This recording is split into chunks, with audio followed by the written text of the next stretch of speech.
বন্ধুরা, আজকে দুপুরের লাঞ্চে কি ছিল বলো তো? এগুলো তোমরা কি দেখে কেউ বুঝতে পারছো? এগুলো হচ্ছে তেরঙ্গি পোলাও। আজ আমাদের বাড়িতে অতিথি নারায়ণ এসেছিল, তো ভাবলাম তাদের কি খাওয়াবো ভেবে এটাই চুজ করলাম, তেরঙ্গি পোলাও। আর সাথে দিলাম চিকেন কষা। দেখো কত সুন্দর লাগছে দেখতে, কালারফুল রাইস, আর খেতেও খুব সুন্দর টেস্টি হয়েছিল। তো চলো তোমাদের সাথে শেয়ার করি। প্রথমে আমি 1 কিলো চাল 3টি পাত্রেতে ভাগ করে নিয়েছিলাম। দুটোতে ছিল 250 করে আর একটাতে ছিল 500। তারপরে আমি চালগুলোতে জল দিয়ে 1 ঘন্টার জন্য ভিজিয়ে রেখেছিলাম। চাল ভিজিয়ে রাখলে চাল অনেক লম্বা লম্বা হয় আর ভাতগুলো দেখতে খুব সুন্দর হয়। তারপরে আমি ওভেনে জল গরম করতে দিয়ে জলটা গরম হলে তার মধ্যে দিয়েছিলাম পরিমাণ মতো সাদা তেল আর লবণ, আর তারপরে দিয়েছিলাম ফুড কালার।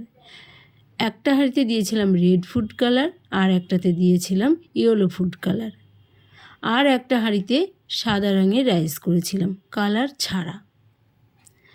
তারপরে আমি রাইসগুলো 80% ফুটিয়ে নিয়ে নামিয়ে নিয়েছিলাম, ফ্যান ঝরিয়ে নিয়েছিলাম। তারপরে কড়াইতে ঘি গরম করে কাজু, কিশমিশ, এলাচ, দারচিনি, তেজপাতা দিয়ে একটু ভাজা ভাজা করে নিয়েছিলাম। তারপরে আমি রাইসগুলো দিয়ে দিয়েছিলাম। দেখো কত সুন্দর কালারফুল রাইস, হলুদ, সাদা, লাল, দেখতে দারুণ লাগছিল আর খেতেও খুব সুন্দর টেস্টি হয়েছিল।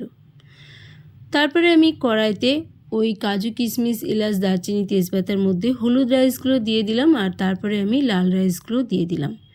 তারপর অনেকক্ষণ নাড়াচাড়া করে ভাজা করে নিয়েছিলাম রাইসগুলো। আর তারপরে আমি আরেকটা কড়াইতে ওই একই রকমভাবে ঘি গরম করে কাজু, কিশমিশ, তেজপাতা, এলাচ, দারচিনি দিয়ে ভাজা ভাজা করে সাদা রঙের রাইসগুলোকে দিয়ে দিয়েছিলাম। তারপরে অনেকক্ষণ ভাজা করে নিয়েছিলাম ওই সাদা রঙের রাইসগুলো।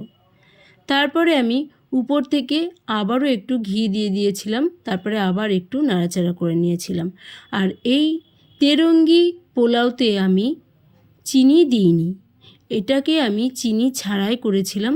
তোমরা যদি মিষ্টি খেতে ভালোবাসো তাহলে চিনি দিতে পারো, আর না হলে নাও দিতে পারো। তারপরে সাদা রাইসের মধ্যে আমি ওই লাল আর হলুদ রাইসগুলো দিয়ে দিলাম। তারপরে আবারও আমি অনেকক্ষণ ভাজা করে নিলাম। তারপরেই হয়ে গেল রেডি। দেখো কত সুন্দর দেখতে লাগছিল তেরঙ্গি পোলাও, আর সাথে ছিল চিকেন কষা। ওরা খেয়ে খুব ভালো বলেছিল, ওদের খুব ভালো লেগেছিল, সত্যি খুব সুন্দর টেস্টি হয়েছিল।